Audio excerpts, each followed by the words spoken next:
ఏదో ఒక రోజున ప్రతి వ్యక్తి, ప్రతి మనిషి ప్రపంచంలో ఆయన నామమును ఒప్పుకోవాలి, ఆయన నామం ముందు మోకరించాలి. ప్రతి నాలుక ఆ యేసు నామాన్ని ఒప్పుకుంటుంది.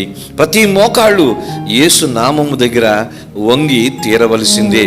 అది రష్యా ప్రెసిడెంట్ అవ్వచ్చు, అమెరికా ప్రెసిడెంట్ అవ్వచ్చు, భారత ప్రధాని అవ్వచ్చు, భారత రాష్ట్రపతి అవ్వచ్చు, ఈ ప్రపంచంలో గొప్ప నాయకులు అవ్వచ్చు, గొప్ప శాస్త్రజ్ఞులు అవ్వచ్చు, గొప్ప మరి ధనవంతులు అవ్వచ్చు, ముఖేష్ అంబానీ లాంటి గారైనా అవ్వచ్చు, ఎవరైనా సరే, చదువుల్లో ఉన్నతమైనవి ఉన్నవారైనా సరే, సెలబ్రిటీలో ఉన్నవారైనా సరే, అధికారంలో ఉన్నవారైనా సరే, దేశాల మీద అధిపతులుగా ఉన్నవారైనా సరే, వాళ్ళు నియంతలైన, వారు రాజులైన, చక్రవర్తులైన యేసు ప్రభుని నమ్మకపోతే వారి మోకాలు ఒక రోజున యేసు ముందు వంగవలసిందే.